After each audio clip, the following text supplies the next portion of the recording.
Hey guys, welcome to another session of Epic 7. For those of you who follow me on Discord, you would have saw the calamity that I faced yesterday. So yesterday I did, how long is this video? 27-minute video for the Epic 7 Origin Showcase.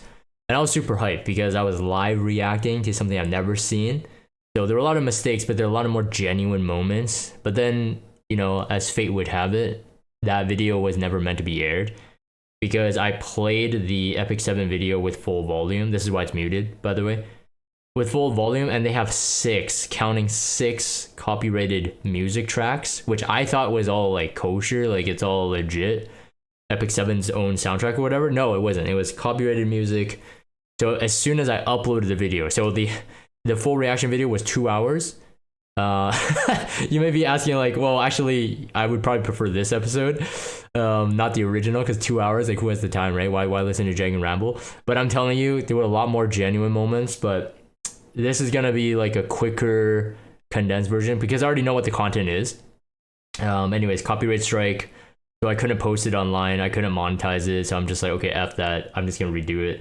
So it's gonna be like a summarized version of what I already talked about. So it's like a commentary on top of a commentary of a reaction video. So hopefully you guys still enjoy this. I know that a lot of content creators are pushing this stuff out, but as you guys know, that I'm a game designer, game dev, and still working on AAA titles. Have worked on AAA titles for a while. So there's a lot of things I think I could give some insights into what I think the direction is, how I feel about it. Of course, UI UX design is my fave, and they have a lot of updates here, so that's kind of cool to talk about. I know the video right now is talking about the lore, but I want to give you a bit of lore of myself. If you're watching this video and you want like a different take or my point of view, that's where I'm going to be aiming at from a game dev perspective, and also from an Epic 7 fan perspective. As some of you guys know, that I have played Epic 7 for at least 7 years, but maybe not a hardcore fan since I don't know all of the lore. But I think the way that they're presenting this sixth origin is kind of cool. Where you go to the sixth world, so you're kind of going backwards. So they even said that it's a prelude. Guard Captain Crowl, the skill's already out in another video, of course. They've already posted it. Fire Warrior seems very cool. In terms of the lore aspect, from a game design aspect, I was commenting on this again in my genuine react video, but it's gonna be like a too long to watch summary. It's not a bad idea, but it's definitely telling you that it's showcasing the game is at it's healthy in a sense, but it's at also almost, you can arguably say like it's almost at like an end of a lifespan. So this is what I mean. So we already know. Okay, that's an interesting frame to pause on. I did not rehearse this, by the way. I'm only pausing because I want to talk, but I want to talk over what I think is cool in the video itself. But to finish my point, my original point was for them to kind of go back in time, so like prelude or of the main story, which is Epic 7, which is the seventh world. It's kind of like how the Marvel Cinematic Universe, the MCU, is kind of like dying. So everybody knew that like when main characters were killed off in the MCU, for Marvel to kind of save themselves, they had to go spin off to other stories. And when that didn't work, they had to kind of create the alternate universe thing, which then just means that there's no stake involved in terms of, if people die, who cares, because there's another version of themselves. I'm not saying Epic 7 is doing this here because we already have technically parallel universes and alternate universes in the lore, like, before this release, in like MLs and stuff like that. So it's not that out of, context that they're doing this kind of prelude stuff. So I think it is a good take. It's an interesting take.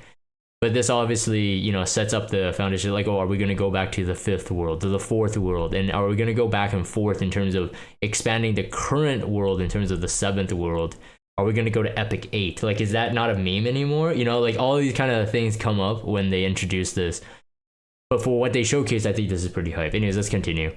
So this was obviously big news. Before I even watched the video, I did see like, my guild Discord, Iggy, and my own Discord, people were already like super hyped about artifact heroes becoming heroes. Right, so that's a huge deal. And in my genuine reaction video, which you will never see, and again, even for people who are like my main, like my most hardcore fans, who be like, oh no, Jake, you should just post it anyways. I can't do it. It's like, at least for my channel, I can't do it. So unfortunately, that will never make the light of day. But I can explain what I did say. But even in that video, I went to look for Jagan X artifact heroes, and I'm gonna show it on screen here. Yeah, this one. I'm gonna shrink my window down a bit so it's not like showing everything. But this is a twisted. Oops, the thumbnail saying a twisted science class. And this was 5 years ago that I made this, okay? So 5 years, literally year 2 of Epic 7. I basically deep dived into all the artifacts at that time, mainly the 5-star ones. I think I talked about some 4-star ones. I call it a scientific analysis. For those who know myself, I'm not a degen, I'm just an artist. But we did go through some, at least you can see like RNL in the thumbnail there. I was talking about like how the body's contorted and all this anatomy stuff, like typical art stuff.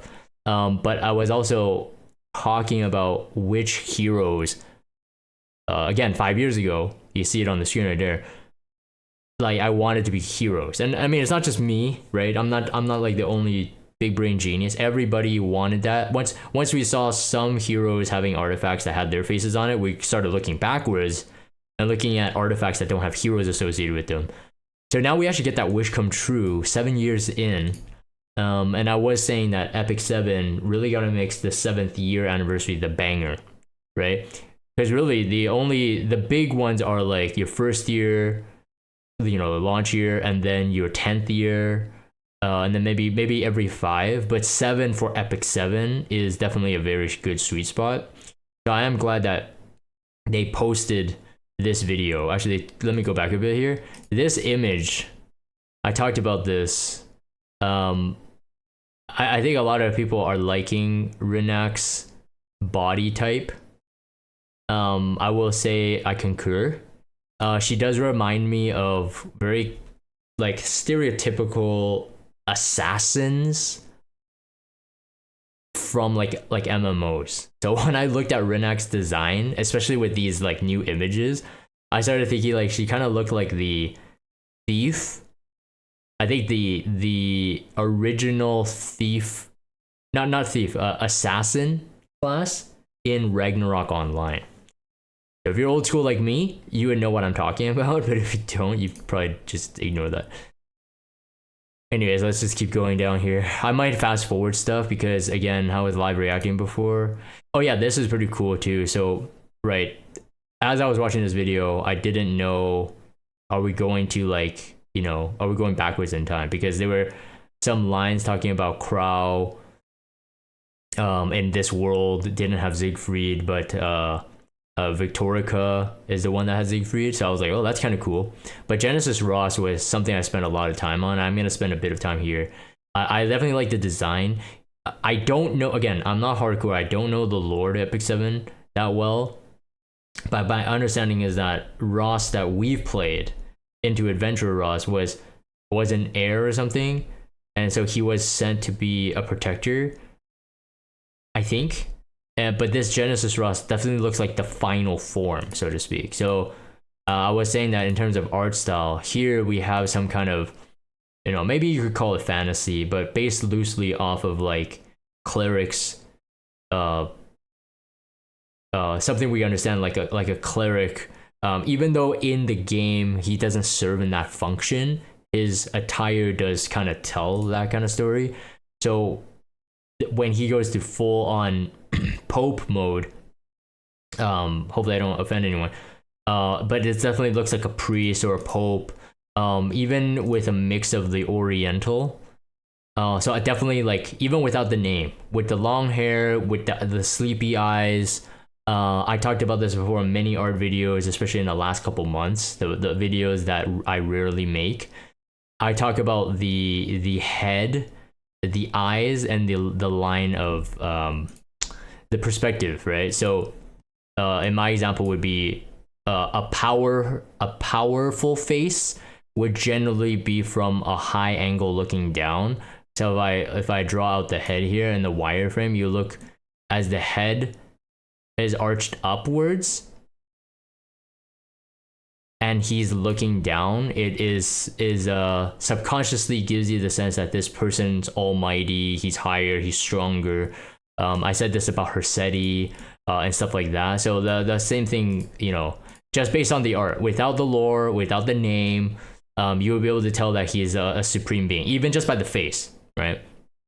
And then the longer hair, of course, usually long hair signifies like the health of the hair deteriorates as it gets longer, especially in males. So you have to really condition it well. So subconsciously, when you see this in anime and in movies and stuff like that, men with long hair generally are of high class, high esteem, divine in a sense, or really healthy. But in an Oriental film kind of way, all of what I said is true. In terms of like the emperors would have long hair and it would be tied up and stuff like that. So all of this is, you know, just the head to the hair, all of that is telling you that. And then of course the attire, comparing to this the other Ross here, you could totally tell that like this guy's like he's up for business, right? And then this guy is like, I'm already retired because I've already done all the crazy business. So it's really cool. I like his design. I was questioning what that diamond thing is in his chest. Is that like a heart of Orbis or something in the sixth world? I'm not quite sure. But anyways, you guys who are lore fanatics, you can tell me. Either way, I'm curious of if he's going to be a playable character in the future. That would be super cool. A 5-star base 5-star Ross would be super cool. And then we get to this. So this was this Sanctuary renewal update thing. I was super hyped about this. I made a comment and I'm gonna reiterate that comment here in this video.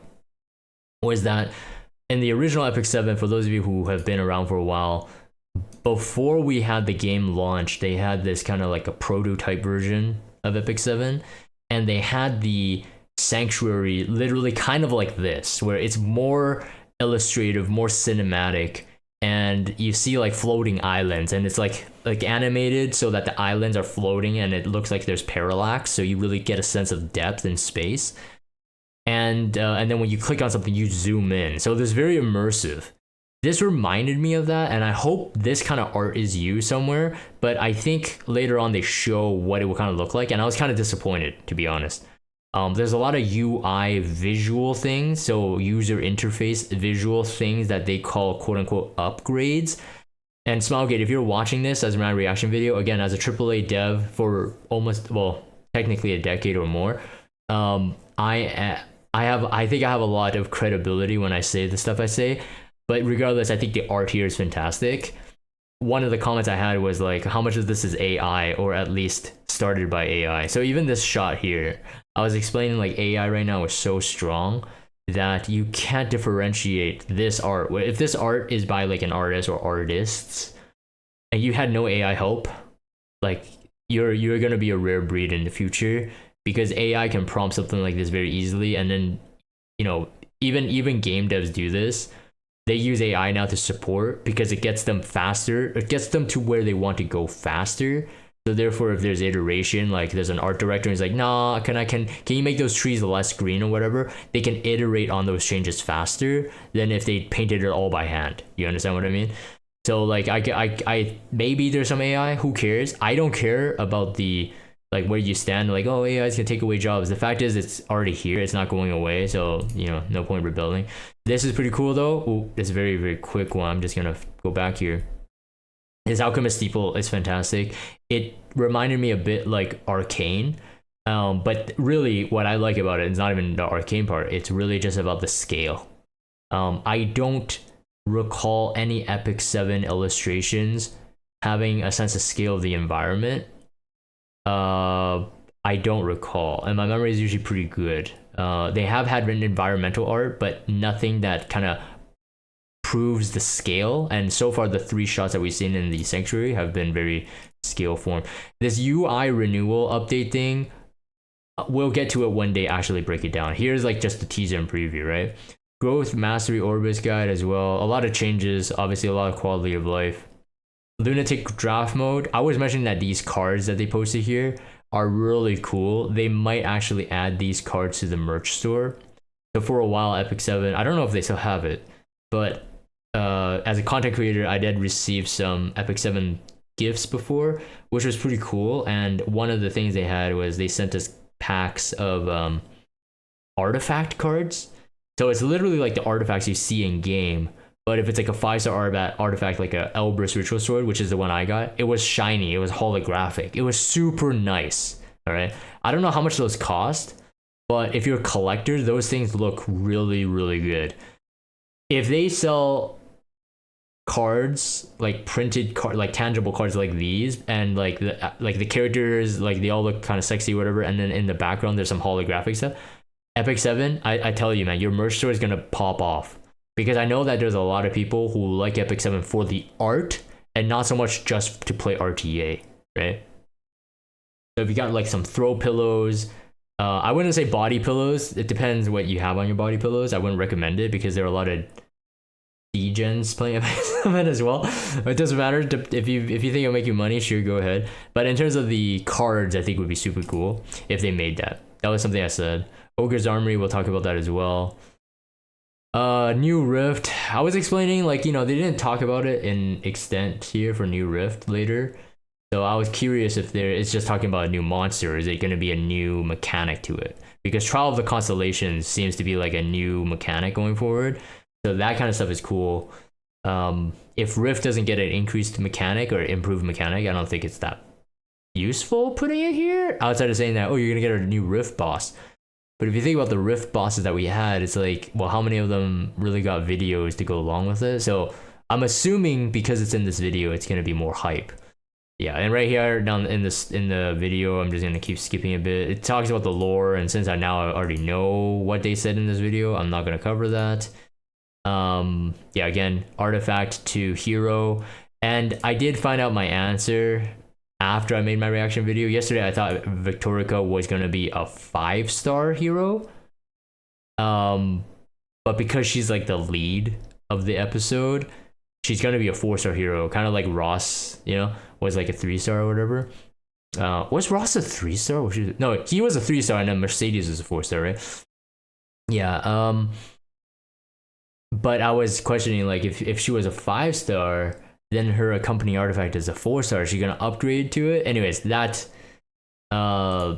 speculation no longer exists because I know the answer. She is a 4-star, which also explains why her design isn't that great. I have to say, because one of the things I said in the genuine video I made yesterday was that Victorica's design doesn't look that great. I never thought Hill Like Lance Girl was a girl that I wanted to be a hero anyway. So I'm kind of glad they kept the premium heroes, so the 5-star ones, the sexy ones. So Wind Rider Girl. Later on we'll see the RNL girl, of course. Yeah, so Renak looks pretty good.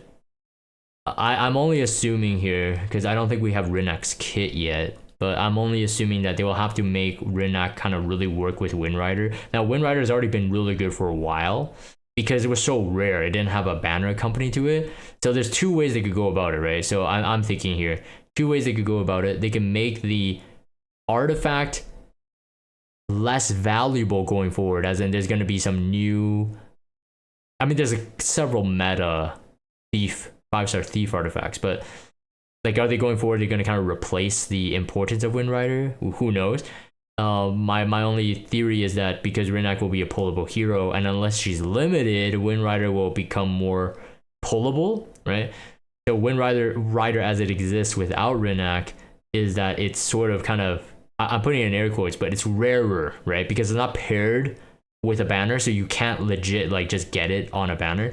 You'd have to get it from other means, like lucky from a book, like one of those artifact books, or pulling off banner, or like mystic rotation, etc., etc. So I'm curious where they go with that, but we'll see.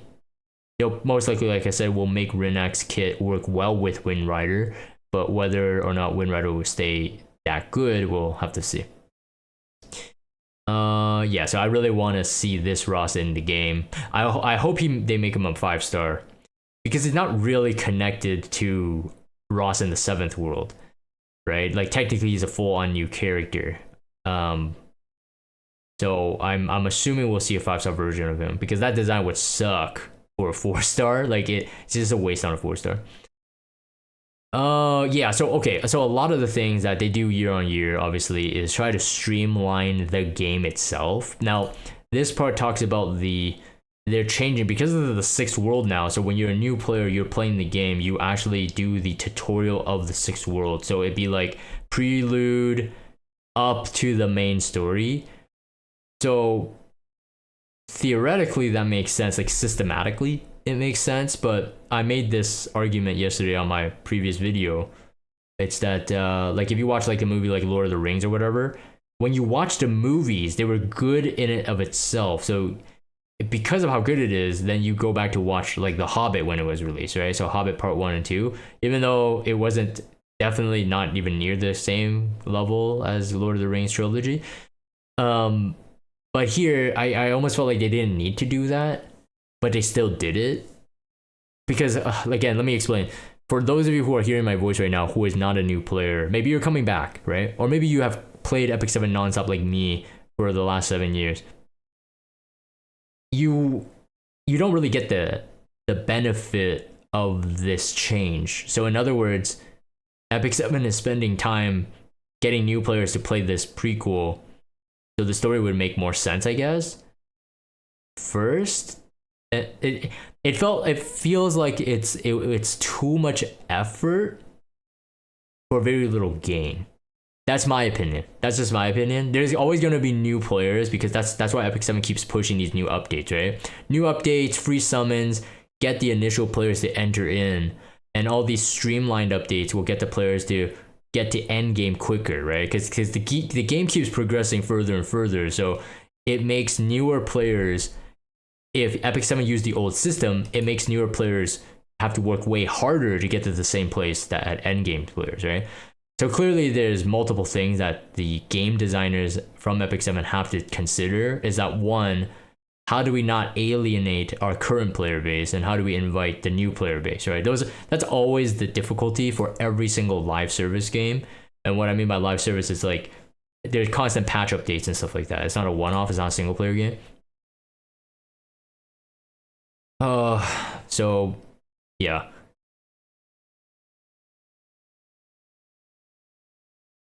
So Heart of Orbis change is actually pretty good. So right now, the Heart of Orbis really just serves to be like, you go in and there's a cap in time and you get to collect some Skystone, very minimal, and then some gold, also very minimal, in the grand scheme of all the changes. And that's one of the telltale signs that the game has evolved so far, that if you missed your Heart of Orbis capped, you're probably not sweating anymore.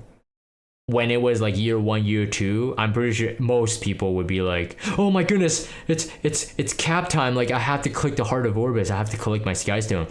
But because Epic 7 has increased the rewards over time, so like for example, gold from your typical hunts and rifts is higher than what we had received back then. All that kind of stuff, all the other quality of life changes that went around the Heart of Orbis increased so much that Heart of Orbis went to not. And so this change is welcome, definitely.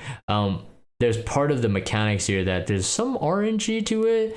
What I gathered in summary is that you basically keep interfacing with the Heart of Orbis, and you're gonna level it up. As you level it up, it gives you better tier rewards as you level up. So that's no brainer. We know why that system is implemented, because again, they want player engagement.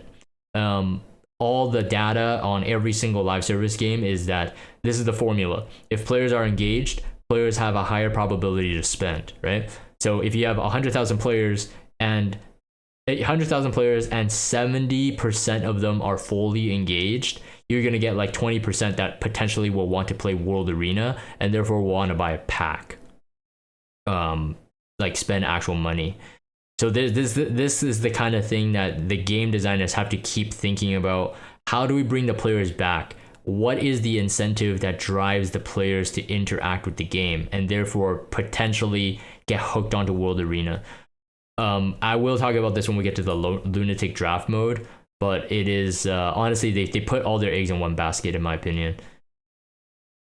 So yeah, as they kind of explain this, you can see the tier rewards go higher, but you also have a chance to get a really, really good reward.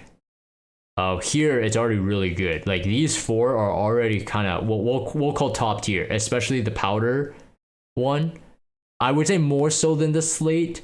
And again, we have to understand the game economy. Currently, as it stands, the heroes in a limited banner is still easier to get than an artifact, the limited artifact that pairs with the limited hero, because there is no pity for the artifact. You can buy that one copy, but myself and others that I know have had experiences where we go full ham. We pull 6 characters, 1 artifact. 6 characters, no artifact. And so therefore the slate is useful for sure, especially for free to play.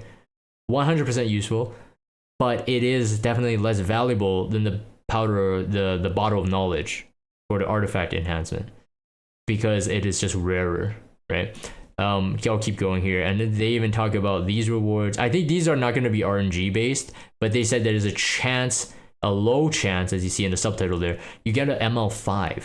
So that's super cool. And I was like super excited about that. And then I started realizing, okay, wait, they explain here, you only get to keep one of these top tier rewards per month, and it resets at the first of every month. So here's the game. Here's the gotcha part of this.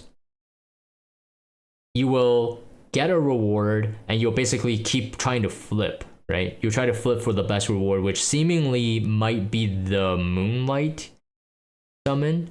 But if you have all the Moonlight summons, and it just depends on how they break down the tiers of rewards. Clearly, there are some that are like probably like crappier, like a B tier reward is like a charm or something like that. So I'm more curious of like, is the ML summon book, I think it's an ML5 summon book too. It might be a 4 to 5 though. And is it in the same tier as a Molagora, as a Bottle of Knowledge, as a Slate, as an Unknown Slate? I don't know. I don't know the answer to that. But assuming, let's say, all of them are in the same tier that you're rolling for, then this becomes a tricky one. Because what if you rolled like a Moonlight book? Right? Do you take that? Do you take that chance? Or maybe you wanted the Powder of Knowledge, but do you re-roll it? Right? So it's kind of interesting that they're doing this. This will definitely get people to pay more attention to the Heart of Orbis. I think more so than ever before. I even think more so than World Boss. This is something that World Boss was supposed to drive at. It was supposed to incentivize players to do it. And I know that players still do it. It's just it's such a stupid mode. Like there's really nothing. It's literally a button and you roll your chances to see if you get something good. But let me tell you this. My experience is that even in World Boss, even if I get like quote unquote a top tier item, which used to be the Molagora. When I see the Molagora, I just skip it. I don't even care about it anymore. I think the top tier item for the let me talk about this too. Top tier item for World Boss is probably gonna be like red gear. But that's super RNG to even get usable stats, main stat, etc. etc. Here they talk about this dedicated UI system for the streamlining hunts. You basically don't need to craft anything below 85, which is good. And I explained that makes sense because Epic 7 for multiple years now has been really giving a lot of free gear, 88s, or even anything under 88s are still useful gear from events, Labyrinth, which they do recycle Labyrinth to do that as well, to give you better gear or more gear for new players. So it forces new players not to have to focus on a hunt team for every single hunt, which is really smart. It's super streamlined. That makes total sense. This I don't like as much in terms of the they're removing the, what do you call it, when you send the people out to get stuff. It's not expedition, I forgot what the name is. They say it in this video part. This the sanctuary mission, dispatch. I was saying that this is the rare L for them. I definitely think that this is kind of not a good idea. I think if anything, you may as well just include that in your Heart of Orbis collection. Just give us conquest points. So ancient coins are going to be gone. They're also going to be merged into conquest points as well. So let's just talk about conquest points. So basically their rationale is like, oh, let's remove it. I get it. Players might not be using it. Everything in Epic 7 has data. every single thing you click, every single mode you play. Epic 7 has this full data across all servers. They know what is driving attention and they know what is lacking. And this is how these decisions are made. But let me say this, even if people don't dispatch their teams out a lot, it's not because they don't care about it. It's literally just because no one wants to keep logging into their game every 2, 4, 1 hour, or whatever, to reset that dispatch. So it's not the fact that it's not useful. It's just that people don't keep they don't keep track of the game that way. Now you're saying that you're removing that, and you're adding more conquest points to the arena. I disagree with this as well, because a lot of people don't do arena either. So what they're doing is that they're starving some players who really are very, very, very, very, very, very, very passive with the dispatch mission for the conquest points, but you're basically forcing them to play arena. Now, there are NPCs and there is quick battle, but you're locked to 10 quick battles a day. And it's the same thing as the dispatch mission. What makes you think that the player will make sure every 5 hours they uncap their arena flags and hit them? So in my opinion, you may as well just have increased the arena rewards. And if you don't want some kind of idle system where players have to manually click dispatch, then just include it into the heart of Orbis. But the feel of like, oh, you're removing one option but giving me another, and this other option isn't one I'm guaranteed to do and interact with, kind of sucks. I'm not saying I don't do it. I do it. I do dispatch. I do my arena. I hit my flags. I'm no longer min-maxing, like every 2 hours I'm hitting my dispatch resend, and then, every 5 hours I'm hitting my arena. I'm not doing that. And I know that most people don't do that. If you do that, 2 thumbs up here. Like, that's super, super crazy dedication. But I know a lot of people don't do that. RTA streamers who are on stream all the time, they're not doing that. They're not uncapping. They're streaming 8 hours a day or whatever. They're not uncapping their arena. They probably don't hit arena unless they're actually pushing arena or trying to do some filler content. So it's the same thing. Like, dispatch is easy. You just send it out, right? Why make it all arena? Anyways, let's keep skipping down here. I talked about that. Again, a lot of gameplay stuff. Cool. A lot of UI changes here. Now, I did talk about this in the previous video. I'll make a short summary of what I said. Again, my previous video was 2 hours, and I'm gonna make this one way shorter. A lot of the designs that they made, I have to see how they play and how they feel. As most of you guys know, at least most of my community knows, how much I hate the hero screen. So like, you have to tap like another button to look at imprints and stuff like that. They made it way too complicated. I think the hero screen before they had it, that's a UX UI decision. So UX as in user experience, UI as in user interface. Those two things were better arguably than they are now, but they kept it. So when I see UI updates, because I'm a stickler for this kind of stuff, when I see UI updates, I'm not super excited unless they were showing me on screen a problem area in the game currently that they're fixing. So we'll have to see how it feels. They're removing a lot of these challenges, including the Adventurer's Path, so make sure you do it. I don't think I've completed all mine. I got lazy. I don't think I will complete it, to be honest. But you got to till April 10th to do it if you're watching this video before that date. They're just streamlining it. Again, very smart, right? This is something that is necessary because too much overload for a new player. And what they want to do is, again, their goal is get a new player in, make them a spender. That's it. A-B. New player, make them a spender. How do we make old players spenders? But generally, the trajectory would be older players probably don't spend as much as they did before, because unless there's better gear, unless that carrot is further to chase, people are not going to spend as much effort chasing it because you're literally nibbling on the carrot. The only carrot I think the game currently has is make sure that all characters, that at least the really good ones, have gear, and they have good gear, and or you're speed checking and you're just trying to get your speed badge. Those are the two carrots that probably will never change until they upgrade a tier of gear, so past I-90. Streamlining more, unrecorded history. Let's see here, I'm skip it down a bit. Streamlining the catalyst. This was a good move as well. So now it's no longer like what hero, what star sign they are. It's just their class. So realistically, you're taking 12 star signs, and then you're compressing it into just the class itself. So that's kind of good. Now this when they talked about this event, I was kind of surprised. I didn't know this event existed, but I started realizing I think this was like a dash event. Like you had to actually buy a pack or whatever to be able to access it. But out of that, they extracted this new mode that you could do 10 out of 10 times. I'm curious if this is locked behind a dash pack again. I'm curious. If it isn't though, that's new content in a way. It's almost like this is almost like the Rift. What's it called? The Rift thing you can hunt that you get in.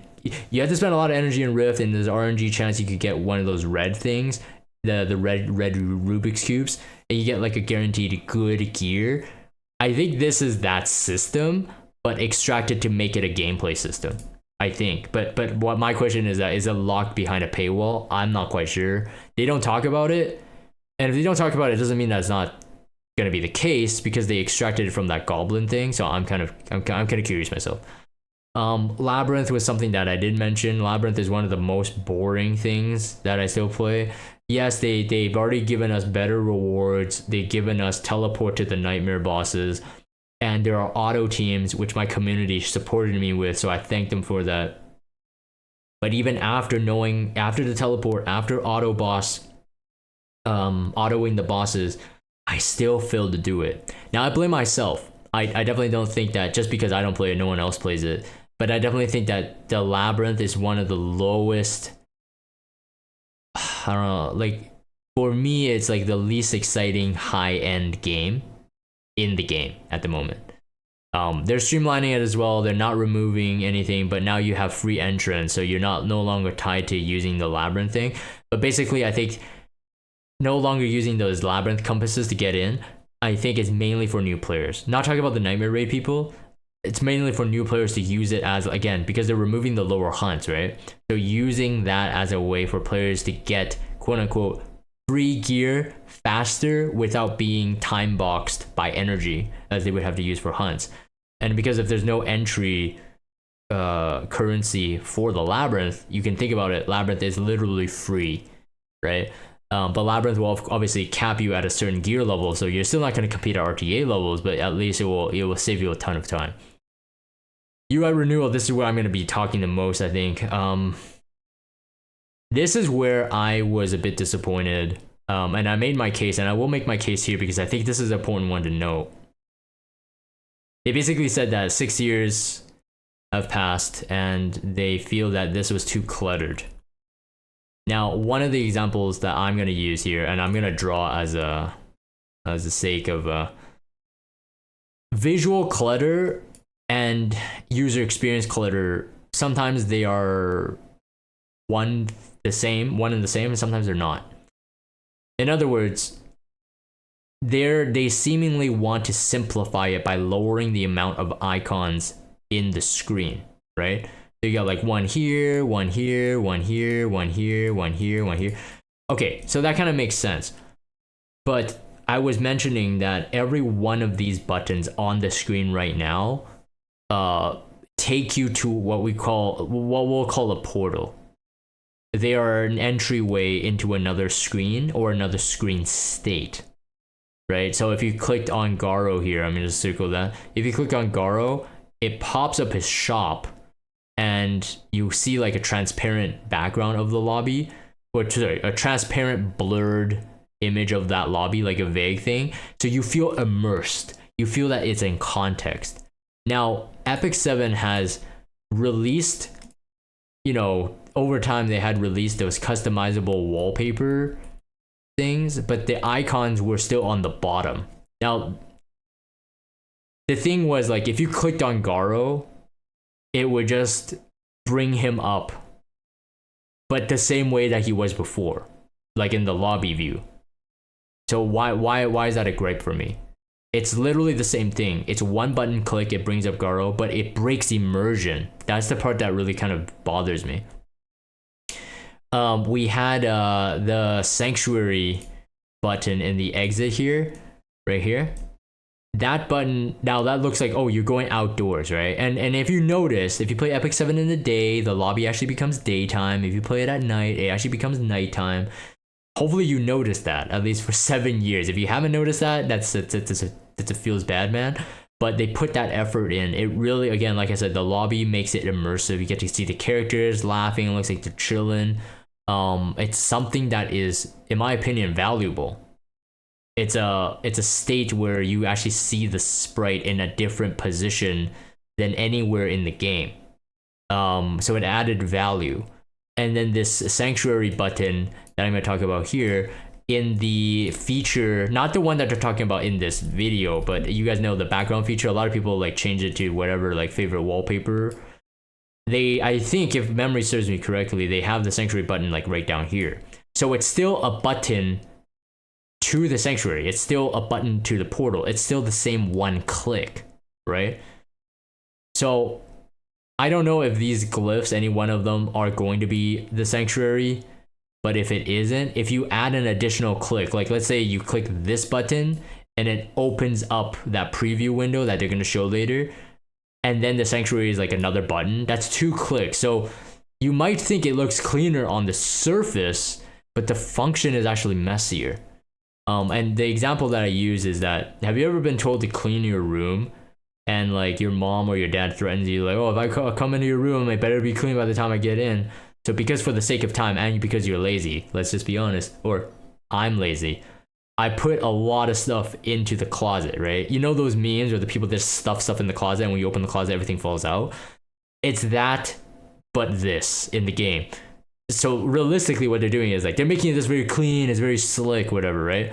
But we have to count how many buttons are on the screen, how many of them will function, and how many were in the past. And if any one of these are removed and nested into a secondary state, which means that you have to click twice, it's actually worse in a sense. Now, the only justification for them to clean this up are icons that are rarely used. Okay, and what I mean by that, it would be like out of these buttons, the one I wouldn't be clicking all the time would probably be the pet house one, because like if you got all your max pets, most people don't even summon the daily, right? Because if you summon the daily and you cap your pets, you have to sell them, and people just don't want those extra clicks. So like if it's a button that is literally just not used, yeah, sure, then you have justification to remove it. But that, in a sense, kind of defeats the purpose of removing the lobby as a whole, right? So what I mean is, Epic 7, if you hear me, please keep the lobby. I know I'm not the only one, all right? All my reasons are fine, in my opinion. You can change the wallpaper. You still have that system, but do not remove the lobby. Now, they didn't say they're removing the lobby, but based on what they said, because of the cluttered icon, whatever, it almost feels like they are going to remove it. So for players who are listening to this, keep in mind, if they remove the lobby, you are losing one like sprite animation, kind of gimmicky, fun, quirky animation that a character does at that table, right? Think about that. So it's a loss of value. So in my opinion, this would be an L if they don't allow the lobby to remain. Because to me, none of this cleanliness justifies it if it increases the amount of clicks. So look at what happened, right? They're just like, oh, now everything is nested in the secondary thing. So back to the UX principle. Is it a useless button? And if it is a useless button, sure, get rid of it. But what does that have to do with changing the background? Think about it, right? What does that have to do with changing the background?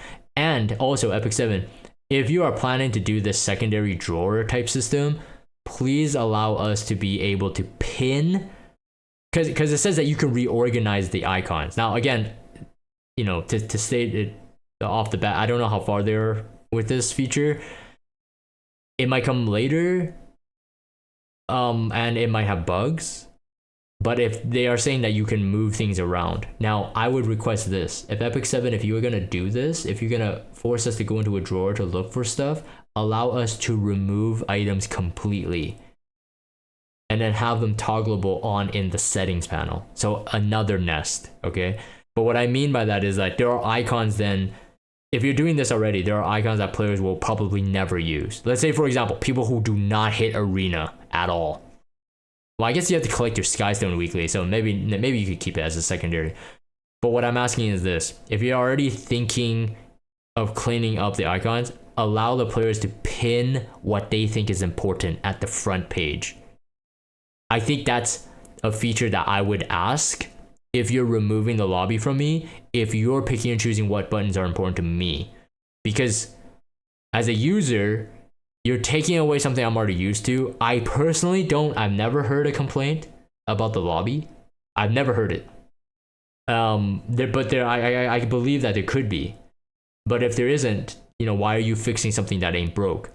So if you are doing this, allow us to be able to pin your favorite icons and rearrange them the way you want on your desktop or whatever. Not desktop, the wallpaper, the lobby, the new lobby.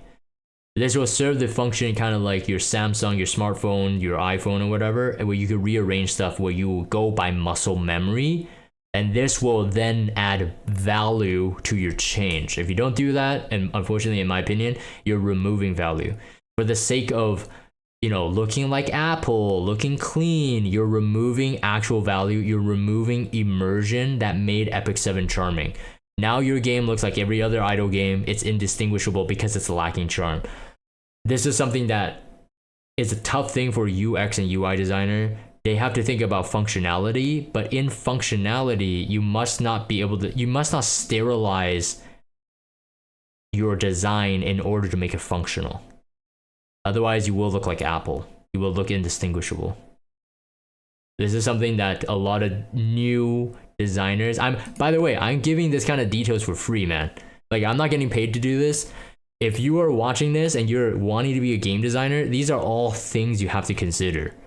There's always going to be a payoff. Yes, functionality could be a good thing, but if the functionality looks sterile, then you lose personality. There's a loss of character trait, right?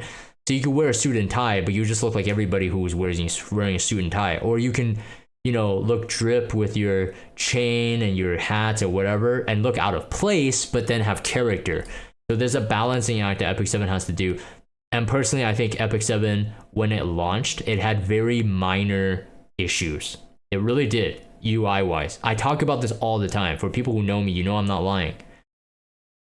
But the more they improve, and I'm putting that in air quotes, the more they improve, it seems that there's a lot of unimprovement, like regression.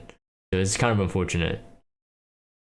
So yeah, you will no longer craft in the sanctuary anymore. It's going to be its own thing, which I'm fine. I think that is smart.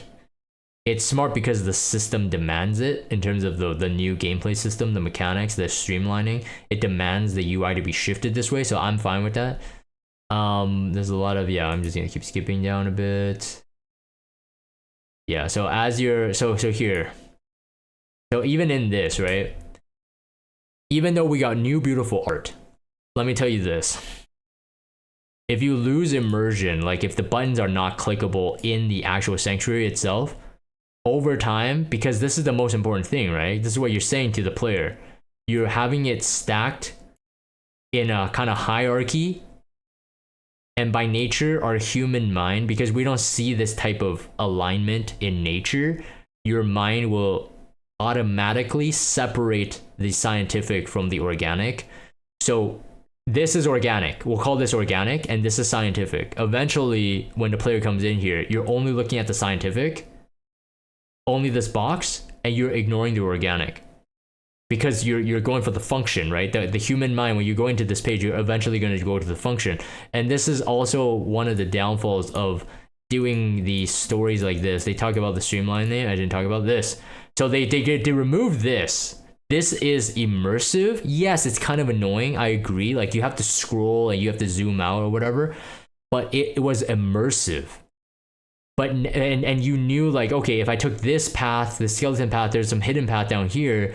But now they made it where it's streamlined, where it's robotic, it's mechanical, it's sterile. They made it this, right? So again, using the same UX patterns, like, oh, this is a story thing, this is, I don't know, whatever, like, you have to complete 3 rounds or whatever, and this is a boss one, and you go down a linear line. Yes, it looks organized, but what did I say about organic versus scientific? Players will only look like this. They won't look at this. Like over time, you will not look at this. You won't care. And yes, arguably you can say that, well, I won't look at the map either. But let me tell you something about the map. In the map, how they designed was like, this is not a good biome to use as an example, but let's say this tomb up here, you knew back then, even you knew when you go into these stages, what is the stage gonna look like? It's in a crypt or in a tomb. And there are other biomes where like there's snow, like there's like snow-capped mountains, and you go there, what do you expect? It's snow. But you don't get that in the new design. So while you as a player, you may be like, no, Jagan, you're being too strict. Like, I like the image. Trust me, 100%. You're going to forget about this image. This is why people change their phone wallpapers a lot. And if you're one of those people who don't change your phone wallpapers a lot, you don't even notice your wallpaper. Be honest with me. You don't look at your wallpaper anymore. You're only changing your wallpaper because you want to look at the wallpaper. But if you don't change it, you only remember the icons. You only look at the icons. Sure, you know what your wallpaper is on your phone, but you no longer look at it. It's the same thing here. It becomes lifeless. That's one of the complaints I had in my original video. And I want a longer rant, so I give you guys a summarized rant. Don't get me wrong, all this could be more streamlined. It looks good, like functionality wise, but if you go to the sanctuary, like the growth one where you get the eggs and stuff like that, if you look at I forgot what it's called. If you go to your growth thing right now, it's basically a couple icons laid out contextually in the map. It's like, oh, you click here for the penguins, you click here for your dogs, and then like the Mulligora plant is right here. So there's like this quirkiness to it. But because it's still 4 buttons, the function is exactly the same as this. And you might be like, no, I don't like it because like, you know, my fingers are fat. Like I'd rather click it in a straight line or whatever. In my opinion, that's like a 50-50. But you are honestly like removing this means that you're just like every other game. Every other game does this. Every other app does that. So I'm for a refresh. Stuff gets old and refreshing it makes it feel good. But if the refresh is scientifically too functional, it will get boring even faster. Let me say that. Sorry about the rant, because again, I'm a UI UX guy mainly. So let me see here. Yeah, so yeah, feature new artifacts, and there's this class summon thing. Even after reading it multiple times, watching it, I still don't fully get it. But it seems that one of their previews here is saying that one of their first class summons is a knight. One of the artifacts, the description reads this, and I think this is Karina's artifact. So I think what they're trying to get to is that they're bringing limited artifacts back, which I know this is a complaint. So if they're doing this is definitely some way to fix that issue. But I'm more curious though, like if it is Karina's artifact, like, do we get the hero? Like, is the collab back? I'm not quite sure, because we didn't see Espa for quite many years, right? Like 2 years maybe.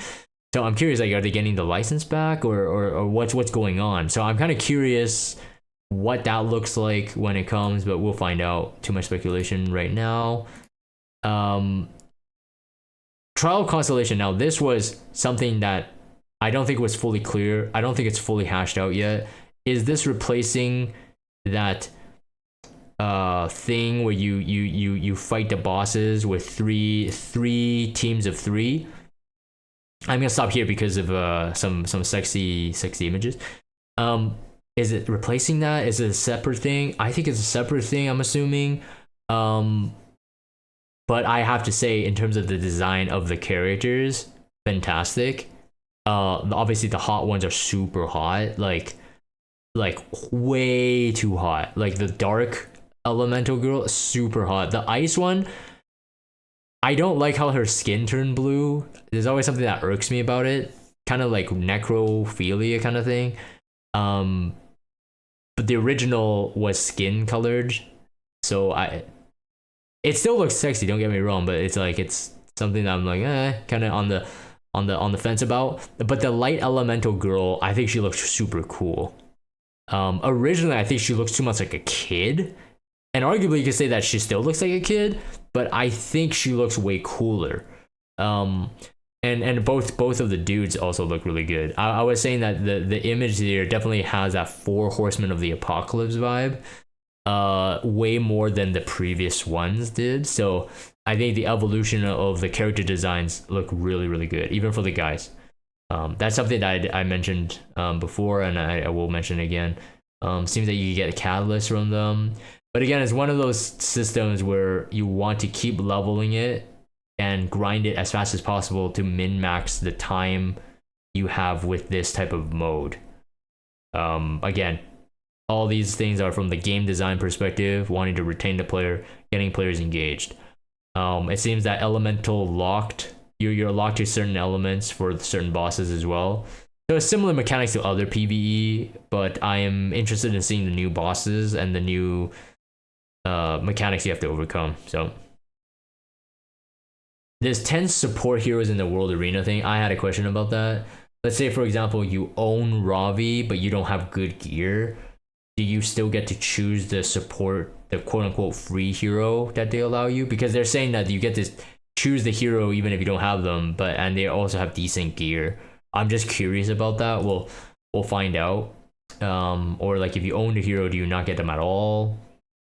Because having a hero and having gear is two separate things in this game.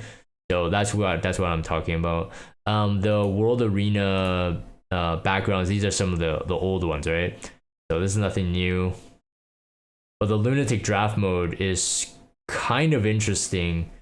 I was looking at this, and as we're leading up to that slide, I want to bring it up to the people who play RTA. If you are watching this video, does this actually make you excited, the Lunatic ban? Because I feel like the pick 3 lock, like you can't ban it. I felt like that changed the RTA a lot. That like it's still the same. It's turn-based, live, competitive. But I don't know if I don't know. Maybe I don't have a pulse on it, but my personal feeling is like I feel like changing the banning mechanics so much changes the game so much, and not in a good way. If you're an RTA fanatic, you'd be like, oh no, I'm fine with it. But I think you would argue by saying you're fine with it because it's a change of pace. It's like a breath of fresh air. But I almost feel like as because the meta shifts, because of new heroes introduced and balance like heroes and MLs and all that, because of that keeps changing. I think that was what made RTA fresh. I personally don't think bans were it. And I remember one of the E7WCs I watched, the last one I watched, I think it was the 2023 one. I missed the 2024 one because I was in the middle of moving. So I missed that full entire month. But I think the 2023 one, it was like, I forgot how the ban thing was, but it was so bad. It ended up being so bad that it just felt really bad to watch. So I'm curious what you guys think about this. I don't really have much input. I'm no longer, I no longer play RTA. So I really don't know if this is a good or bad thing. I personally think that it's an interesting thing because they talk about this thing, they call it Joker pick, or they call it a Joker ban. I think they talk about it in the next slide, so I'll wait for a sec. And I think what they meant by that, I was trying to understand what they mean by a Joker pick or Joker ban. I think what they mean by that is like it's forcing someone to ban a hero that Joker heroes, that's what it says. Make Joker heroes picks even more critical. I guess that's a term, right? Because they're implying that you know what the term is. So I'm assuming that is the case. It's like you're basically like a false pick. You picked it, but it's a false pick. You're forcing them to ban something that isn't even that good or whatever. That's my understanding of it. Again, like having that many characters be able to be banned means that you really have to get the end game really quick. You have to have the gear to be able to get all the heroes built and all that kind of stuff, which again incentivizes more packs. So personally, I don't think that the bans are super hype for an RTA update. I almost feel like, I don't know the answer, but I almost feel like they gotta change up the gameplay a bit. Some of the RTA modes that they've made in the past have just, in my opinion, flopped. It just never kept it alive. Like it didn't keep RTA alive. Okay, so this is gonna be talking about the art. So I did make some DGen comments here, and it's not gonna be as genuine, which sucks. I hate that. Okay, Epic Sound, one thing, please do not do copyrighted music. All right, you have a lot of good tracks, just use it please, so we can actually review it with the sound. Okay, this is going through the rewards. I won't talk about it. Rewards are rewards, and they're gonna be good no matter what. So I'm not gonna talk about, oh, we should get more or we should get less. I don't care. They're gonna be good. One of the things I did mention was this this one, oh, not this one yet. The carrot. This golden carrot for this ML book. That carrot shaking like that and exploding makes you feel like it's something else that's shaking and about to explode, especially you got two big titty mamas. Just okay, I can't help but laugh at it because I really do. Maybe I'm too degen. But anyways, let's continue. Yeah, cool. The last thing I want to talk about is the art. The art stuff is the cool stuff. Yeah, if you're still watching so far, man, this is still an hour video, but that's gonna be it. It's gonna be not gonna be 2 hours. So this part I did mention, like, how have you no shame, and then Aruna, which looks so good. That's still too wet behind the ears to catch up with me. When I read this the first time, when I reacted, I was like, wait, still too wet behind what? And then the behind the ears to catch up to me. That didn't make any sense to me at all. But I saw too wet and I got excited because I saw this image. Now I will mention this. When I was scrolling my guild Discord, the Iggy Discord, when I scrolled past this image, someone had posted this. I didn't know the context. I didn't know it was Aruna. I thought it was Nikkei. Not because it actually shows it, like they didn't, like if this was Nikkei, they would show more. But in terms of like how sexy she was and the color palette, I'm like, I just at that time I couldn't connect to anything. I was like, oh, this is Nikkei. But then people were saying that, oh, you shouldn't be pulling MLTU. You gotta pull for Aruna. I'm like, wait, did they release her info? And then one of my community members posted her image. I'm like, wait, this is Aruna? So she's insanely hot. I think one of the hottest designs. Like, I'm a ML Bologna fan. I've been a Bologna fan for a long time. But original Aruna, I wasn't for it, man. I don't like the hair tied up thing. I don't like the cat thingy. I'm not one of those. But her, holy crap, she looks fantastic. She doesn't look like Aruna at all. One of the things I have to say that it is really kind of silly for her to hold that sign as the weapon. And I realized, like, right, her original sprite had a sword, so she still has to hold something. But I was offering that she could hold another baton that belonged to me. Wink, wink. I don't know if I'm allowed to say this on this video, to be honest, because this is supposed to be like an Epic 7 like video. Okay, wait, stop here. Yeah, so yeah, her animation. Her animation could be better in my opinion, but they show enough of her that I'm satisfied. But in my opinion, they could have shown more. This girl seems to be new. Some cool like talisman thrower, which is kind of cool. I didn't mention this as well. I mean, I'll probably do like a full art breakdown for these characters when they come out, especially if they're sexy enough. But the fact that this is in draft does not mean that this character is far away. They have done this before. They've debated me before where I came to the conclusion, oh, they're showing a draft of an S3 because they're not completed. Like, and then those heroes like literally came out like 2 banners later. So they could retroactively show you a draft version even though they have the full version finished already. So we'll have to see. And then this one was this pleasant surprise, a Dark Surin. But I did actually guess her though. When I first saw it, I'm like, wait, this has to be Surin. It has the eye patch. It looks exactly like her. And then when you see this, it's just like, yeah, it's Surin.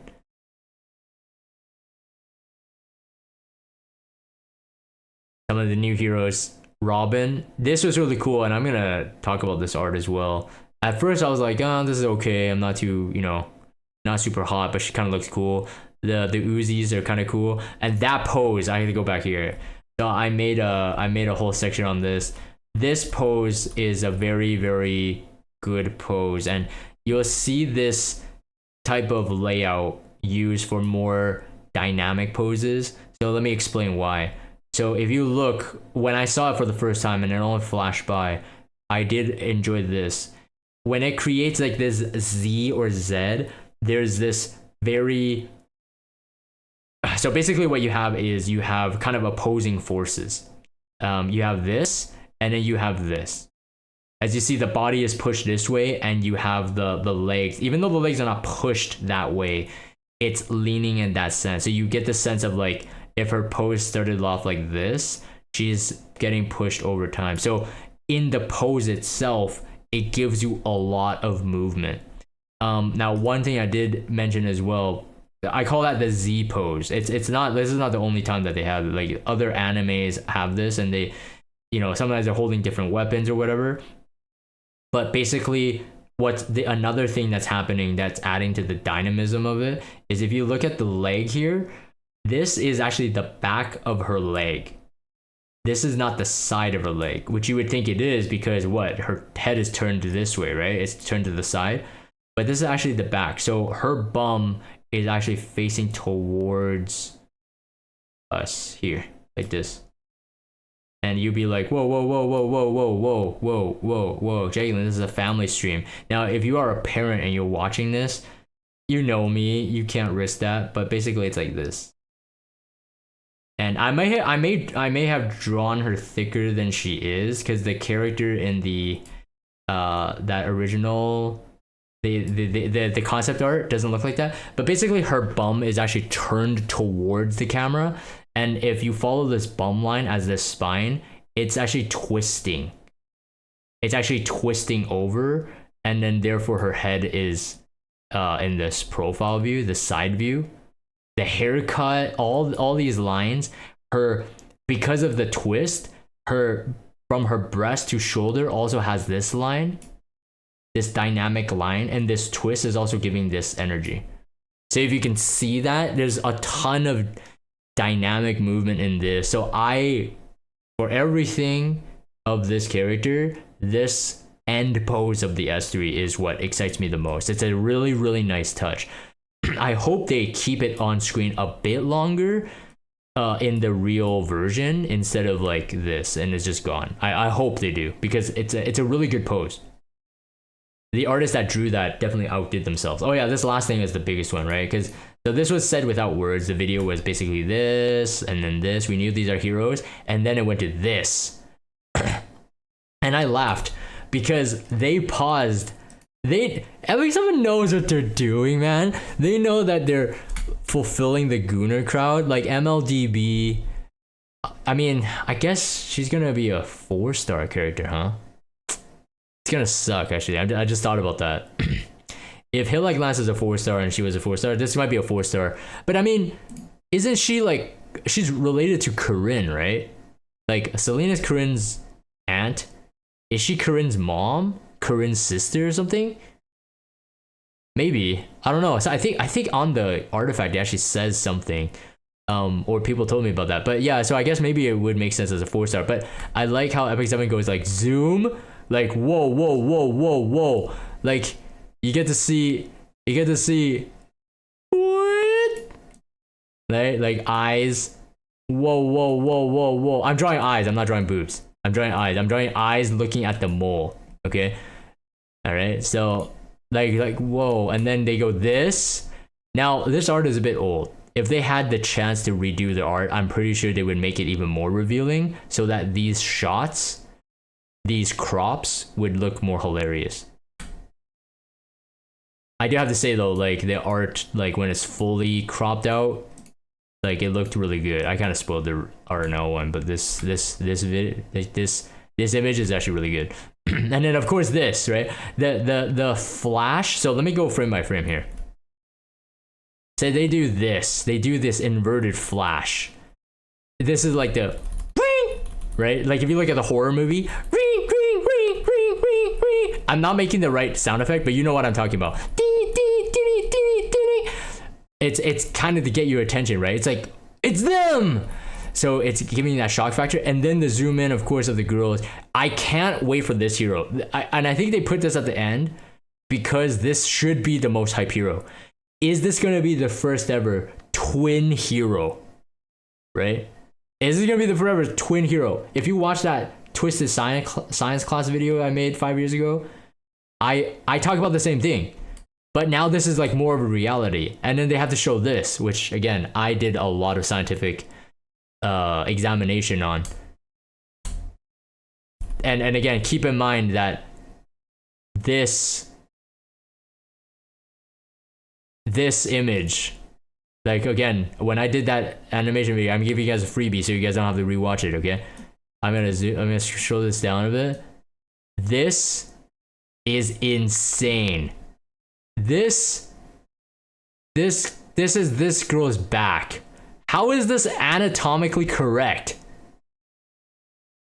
Like, this arm is obscuring how much curve is going back here, like, but it looks like someone was like folded in this like 90-degree angle, and these legs are this girl's. So she is straddled on her. So pink girl is straddled on blue girl. All right, that's insane, man. That's insane. So I can't wait for this. This character is going to be the most hype. That's the one I'm looking forward to the most. All right. So I'm going to end this video. As they say, thank you for watching. I have to say thank you for watching as well. Let me know in the comments down below. Did you learn anything from my video? Did you watch the full video? Number one. Actually, test number one. Did you watch the full video? So you have to answer yes, I watched the full video, right? So for those of you who don't comment that, you clearly didn't. But what was your favorite thing in the video? And hope you learned something new from me. Hopefully it was entertaining, my point of view. Art, fantastic. A lot of cool stuff coming in. I wish I got to show you guys the original video, but I kept this under an hour, or I kept this to an hour. So thank you guys for watching. If you guys have Discord, check out the Discord server. Subscribe to YouTube if you haven't, even though I don't post that much anymore, but I'll still post when I can. And I'll talk to you guys next time.